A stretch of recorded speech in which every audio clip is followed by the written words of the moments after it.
മധു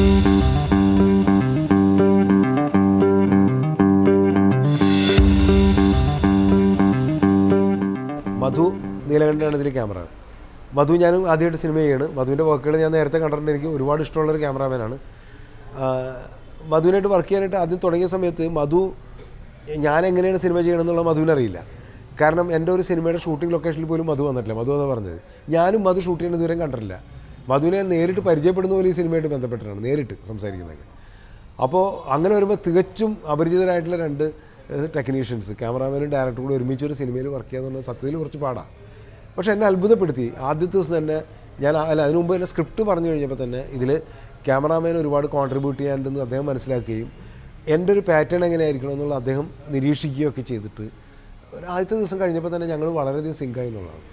എനിക്ക് എൻ്റെ മിക്കവാറും ക്യാമറാമാരൊക്കെ ആയിട്ട് ഞാൻ വളരെ സിങ്കാവാറുണ്ട്. അതുകൊണ്ട് തന്നെയാണ് ചിലപ്പോഴെങ്കിലും സ്ഥിരമായ ക്യാമറാമാർ വന്നു പോകുന്നത്.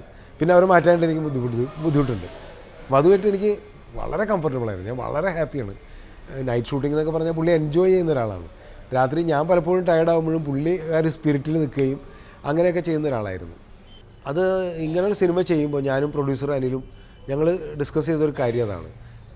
നമുക്ക് നാടകത്തിന് വേണ്ടി വേറൊന്നും ചെയ്യാൻ പറ്റില്ല. പക്ഷേ നാടകത്തിന് വേണ്ടി ജീവിതം സമർപ്പിച്ച ഒരുപാട് വ്യക്തികൾ ഇന്നും ജീവിച്ചിരിക്കുന്നുണ്ട്, ആരും അറിയാതെ. കേരളത്തിൽ അങ്ങോളം ഇങ്ങോളം ജീവിച്ചിരിക്കുന്നുണ്ട്. അവരെയൊക്കെ ഓർക്കുക എന്നുള്ളത് ഈ സിനിമ ചെയ്യുമ്പോൾ നമ്മുടെ ഒരു കടമയാണെന്ന് തോന്നി. അപ്പോൾ നമുക്ക് എന്ത് ചെയ്യാൻ പറ്റുമെന്ന് ആലോചിച്ചപ്പോഴാണ് ഇതിൻ്റെ റിലീസുമായിട്ട് ബന്ധപ്പെട്ട്, ഓഡിയോ റിലീസുമായിട്ടൊക്കെ ബന്ധപ്പെട്ട് നമ്മൾ ഇവരെയൊക്കെ ഒന്ന് വിളിച്ചു വരുത്തി അവരെ ആദരിക്കുക. ഞങ്ങളുടെ ടീം, ഈ നടൻ എന്ന് പറയുന്ന സിനിമയുടെ ടീം അവരെ ആദരിക്കുക. അങ്ങനെയാണ് ആ ചടങ്ങ് സംഘടിപ്പിച്ചത്. ഏതായാലും അതൊരു എന്നെ സംബന്ധിച്ചുള്ളൊരു വലിയ പുണ്യമായി എന്നാണ് ഞാൻ കരുതുന്നത്. സിനിമയിൽ എനിക്ക് കിട്ടുന്ന ചില ഭാഗ്യങ്ങളോ പുണ്യങ്ങളോ ആണ്.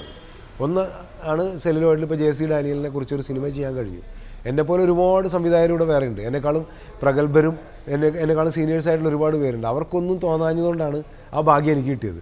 ഡാനിയലിന് വേണ്ടി ഒരു സിനിമ ചെയ്യാൻ കഴിഞ്ഞു. അദ്ദേഹത്തിന് സമർപ്പിക്കാനൊരു സിനിമ ചെയ്യാൻ കഴിഞ്ഞു, മലയാള സിനിമയുടെ പിതാവ്.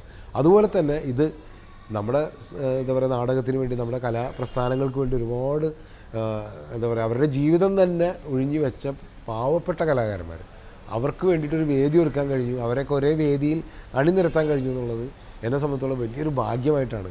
ഈ സിനിമ എനിക്ക് തന്ന ഏറ്റവും വലിയൊരു അനുഗ്രഹം അല്ലെങ്കിൽ ഒരു പുണ്യം എന്ന് പറയുന്നത് ഞാൻ അന്ന് നടന്ന ചടങ്ങിനെയാണ് ഞാൻ കാണുന്നത്. ഞാൻ ആദ്യം സിനിമ ചെയ്യുന്ന കാലം മുതലേ അതിൻ്റെ പുറകെ പോകുന്ന ഒരാളായിരുന്നില്ല. ആദ്യത്തെ സിനിമ തന്നെ അങ്ങനെയായിരുന്നു. മിഴിനീർപ്പുകൾ എന്ന് പറയുന്നത് 100% നെഗറ്റീവായിട്ടുള്ളൊരു നായക കഥാപാത്രത്തെ ഹീറോ ആക്കിയിട്ടുള്ള ആദ്യത്തെ സിനിമയായിരുന്നു. പിന്നെ ഉണ്ണികളൊരു കഥ പറയാം. സിനിമ ചെയ്യുമ്പോഴും മോഹൻലാൽ അന്നത്തെ ഏറ്റവും സൂപ്പർ സ്റ്റാർ ആയിക്കൊണ്ടിരിക്കുന്ന സമയത്ത് ലാല് യാതൊരു സ്റ്റാർഡും ഇല്ലാത്തൊരു ക്യാരക്ടറാണ് അതിൽ അഭിനയിച്ചത്. കാക്കൂത്തിക്കാവിലെ അപ്പൂപ്പനാളികളിൽ നായകൻ പോലും ഇല്ല. പിന്നീട് ഓരോ സിനിമകൾ പരിശോധിച്ചാൽ അറിയാം, ഞാൻ ഒരിക്കലും എനിക്ക് ട്രെൻഡിൻ്റെ പുറകെ പോകാൻ അറിയില്ല. അതാണ് സത്യം. എനിക്കറിയില്ല, അറിയാത്ത കാര്യം നമ്മൾ ചെയ്തിട്ട് കാര്യമില്ല. അപ്പോൾ എനിക്ക് എൻ്റേതായൊരു കാഴ്ചപ്പാടിൽ എനിക്ക് കാണണമെന്ന് തോന്നുന്ന അല്ലെങ്കിൽ എനിക്ക് ചെയ്യണമെന്ന് ആഗ്രഹിക്കുന്ന സിനിമ എൻ്റേതായൊരു വഴിയിലൂടെ ഞാൻ ചെയ്യുക. ഒരുപാട് അതിൻ്റേതായിട്ടുള്ള പ്രശ്നങ്ങളും ഉണ്ടാവും. ചിലപ്പോൾ പരാജയങ്ങളുണ്ടാവും, അപ്രതീക്ഷിത വിജയങ്ങളുണ്ടാവും, പ്രതീക്ഷിക്കുന്ന വിജയങ്ങളുണ്ടാവും. പരാജയങ്ങളുണ്ടാകുമ്പോഴും ഞാനതിനെ കാണുന്നത് എനിക്ക് ഈ സിനിമ ചെയ്യാൻ കഴിഞ്ഞല്ലോ എന്നുള്ളതാണ്. അതാണ് ഇപ്പോൾ മധുരനൊമ്പരക്കാറ്റ് എന്ന് പറയുന്ന സിനിമ സാമ്പത്തികമായിട്ട് വിജയിച്ചിട്ടില്ല. പക്ഷെ അങ്ങനെ ഒരു സിനിമ ചെയ്യാൻ കഴിഞ്ഞല്ലോ എന്നുള്ളതാണ് ഞാൻ ഇന്ന് തിരിഞ്ഞു നോക്കുമ്പോൾ ഞാൻ ആലോചിക്കുന്നത്. കാരണം അങ്ങനെ ഒരു പ്രകൃതിയും കാറ്റും ഒക്കെ വെച്ചിട്ട് സിനിമ ചെയ്യാൻ കഴിയും. പിന്നെ മഴയുടെ പശ്ചാത്തലത്തിൽ പെരുമഴക്കാലം ചെയ്യുക.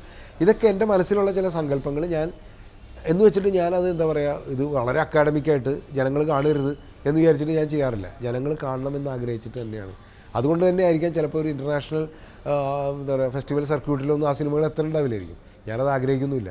കേരളത്തിലെ ജനങ്ങൾ സ്വീകരിക്കുക. നമ്മൾ മലയാള സിനിമയാണ് ചെയ്യണം. നമ്മുടെ മലയാളികൾ അത് തിരിച്ചറിയണം എന്നാണ് ഞാൻ വിശ്വസിക്കുന്നത്.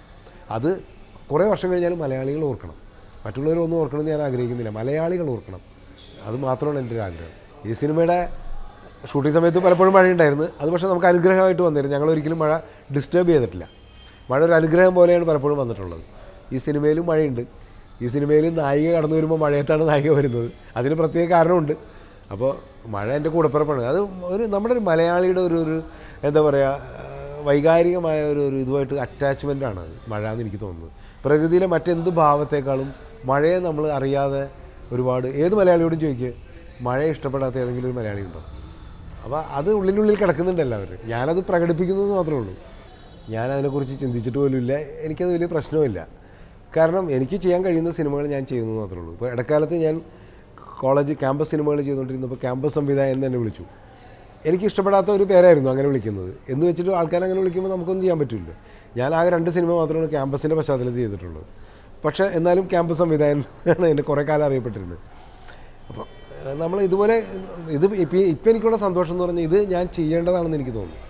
ആ ഒരു കമ്മിറ്റ്മെൻറ്റ്, ഞാനൊരു ചലച്ചിത്ര പ്രവർത്തനം എന്നുള്ള രീതിയിൽ എൻ്റെ ഒരു കമ്മിറ്റ്മെൻ്റ് ആയിട്ടാണ് ഞാൻ കാണുന്നത് ഇത്തരം വിഷയങ്ങളെ സമീപിക്കുക എന്നുള്ളത്. അപ്പോൾ ആ രീതിയിൽ ആലോചിക്കുമ്പോൾ ഞാൻ ഇപ്പോൾ അങ്ങനെ വിളിച്ചാൽ പോലും ഞാനതിൽ ഹാപ്പിയാണെന്നുള്ളത്.